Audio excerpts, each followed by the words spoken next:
tua mandação.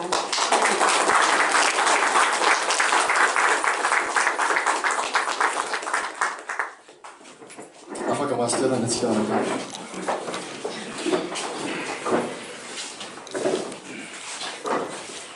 amin'ny foy no atao amin'izao famorapahefana zao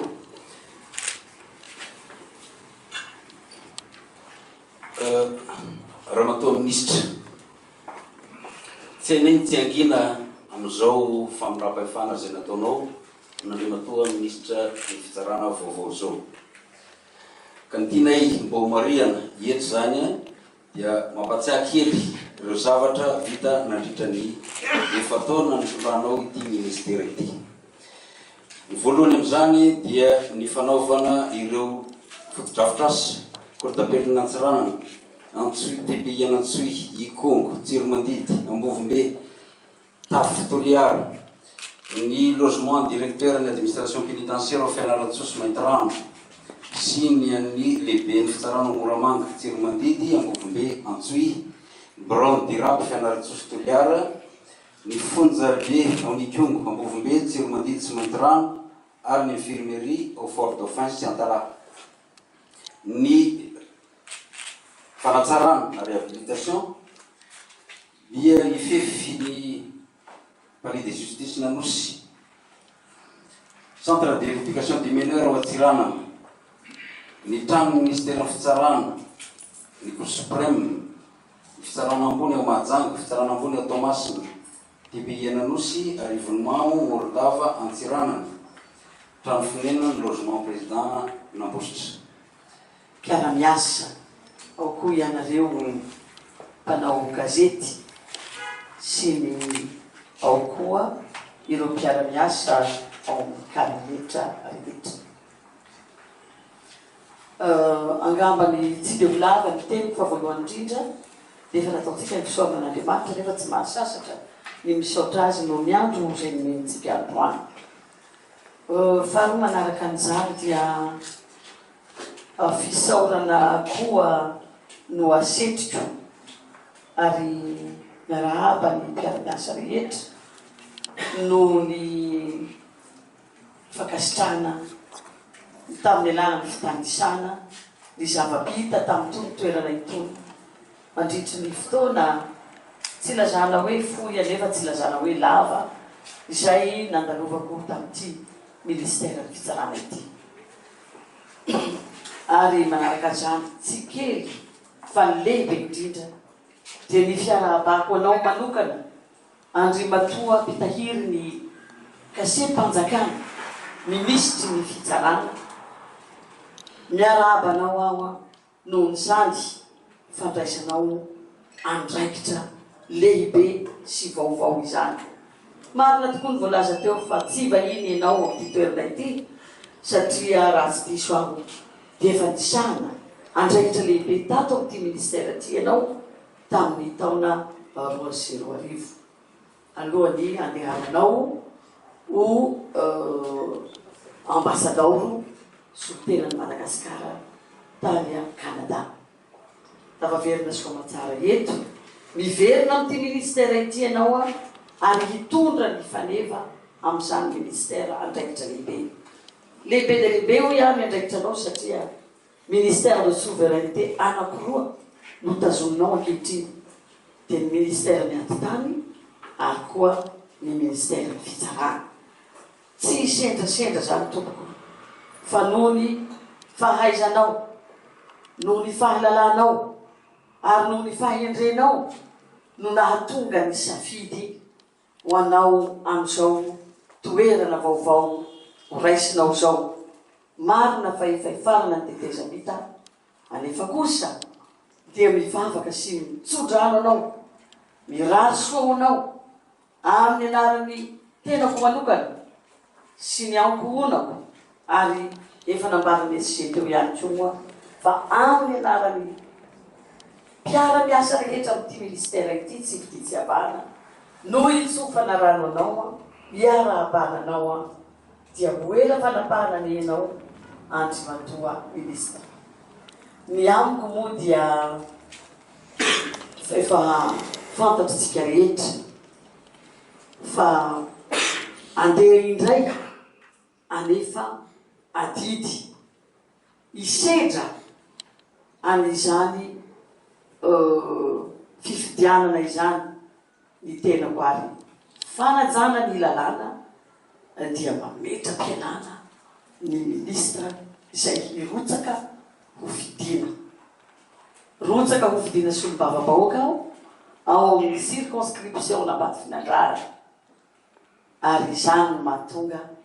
ny fametra-pialana izay safidy malalaka fa tsy hoe anteritery na ko hoe hitadiavana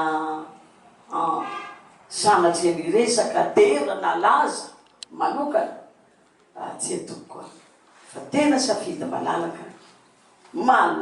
nanaovana démission fanajana ny lalàna izay angamba tokoa nefa fampitsodrano itsika rehetra dia mangataka anareo koa misotranao hoe sur le SG no ny fisofanao rano koa nisy hoe nataonao koa mangataka aminareo rehetra koa lara-pahamena moa dia tsy azo atao hoe lara-pahamena lavitrezaka fa araky ny nataoko tamin'ilay kabariky fohy teo dia fanohizana fanatevenana zay efa nataony ramatoa ministra teo aloha zany ministra teo aloha ka ao anatin'ny programme anasa zany dia ny famerenana ny fahatokisan'ny vahoaka ny fitsarana satria antony mampisy indrindraindrindra antony iray mampisy ny fitsaram-bahoaka ankehitriny dia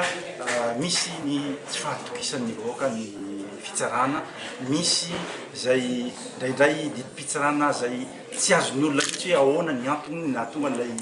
didim-pitsarana ny didim-pitsarana ny zavatra ataontsika hoe zavatra mandeha misy lojikany koa izy io hoe ka indraindray ara tsy dia ilaina ny olona manam-pahaizana ny magistrat fa indraindray dia misy didim-pitsarana zay na dia olona tsy nianta amin'ny université ara dia mahafantatra fa hoe zany zavazany koa tsy dia amin'ny tokony ho izy ohatra fotsiny zany hoe ataontsika hoe raha amatierana hoe alatromby zany na takan'izany dia misy vitsivitsy sony ray loatsamo tsy loza marara fa dia misy zany mahatonga resabe eto Madagasikara hoe ny tompon'omby indray na ny mpanaradia indray no ohatrany hoe voatazona ny amponja fa lay malasona lay dahalo ohatran'izany dia avela mandeha amin'reria ary manao valifaty any amin'ilay olona ny nitory azy ka anisan'ny ataoko hoe famerenana ny fahatokisan'ny olona zany mba tsy hampisy ny valifaty vahoaka izay ataontsika hoe ny fitaizana ny olona zany mba tsy hanao zay valifaty fa misy ny fitsarana ary indrindrandrindra koa zany fifampitaizana sy fampifehezana amin'ny mpitsara satria ny fahaleovatena na indépendance ny mpitsara dia io tsy hoe fahaleovatena zavatra momemena foana izy io fa fitaovana mameny lalam-pandrenana izy io mba azoe mpitsara manao ny asany zany apahamarinana fa tsy satria kory hoentina misosena ny zony zay olona mety tiana overezina zony amin'ny ministry ny antika ramatoa ministra manahoana fahitanao ny fanatotosana ny fifidianana teo ny olana amin'ny resaka resy fifidianana ny famoahana voaka ny fifidianana sy ny sisa maro tokoa fa tsy azo atao ny manety sadiny zany amin'ny zay mety resaky ny olona zany na fitarainan'ny olona izay mieritreritra fa verzo tokony manana zo ifidy amin'ny fifidianana ka dia ny senita moa ny vomiera maleo tena mikasika ny fifidianana zany no misany zany rehetrarehetra aby zany kanefa zay zany amin'ny gouvernemanta dia tsy manitika amin'ny senita satria raha mpanjakana ny fifidianana raha misy tsy fetezan'ny fifidianana zany ka misy korotana sy ny senita rery ny voamafy sofa baraka fa ny gouvernement matono dia voamafy araka baraka ary ny vahoaka manontolo dia hijaly satria mbola hitohy ihany koa ny krizy amin'izay fotoan'izay tamin'ny fivoriana maro tamin'ny gouvernement dia efa nampitaina tamin'ny senita daodolo izay fitarainana izay mety lesoka ka mety ho arenina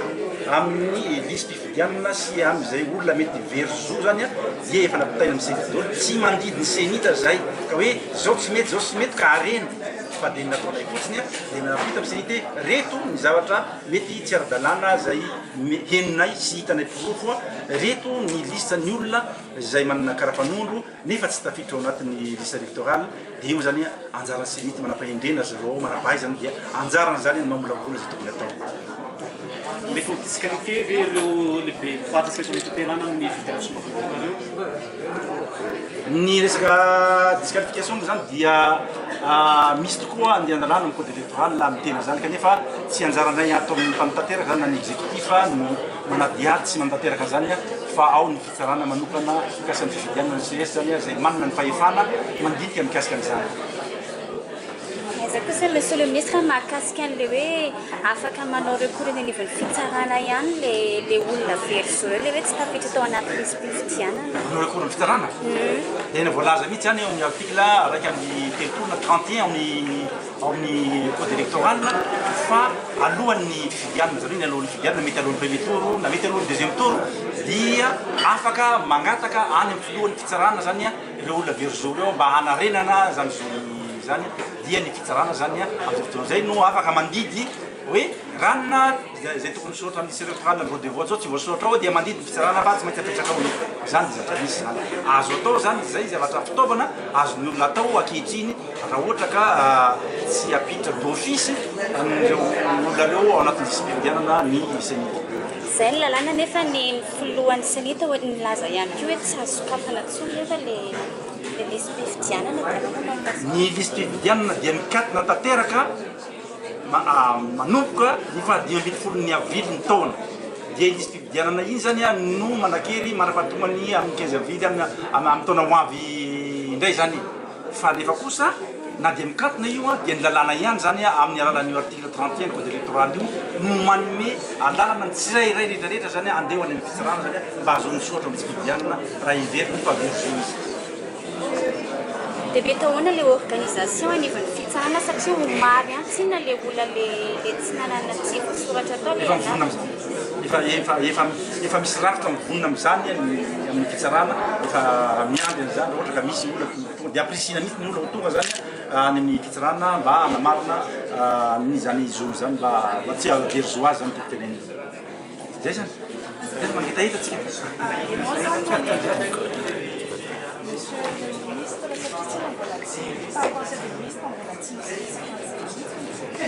Zao no fanazavana amin'le izy tsy ny conseil de ministre fa izy io araky volazan'ny tombozotra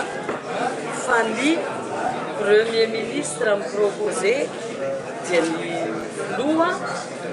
koa no premier ministre sy filoha zany no anendry any ministre zay andray ihany toerana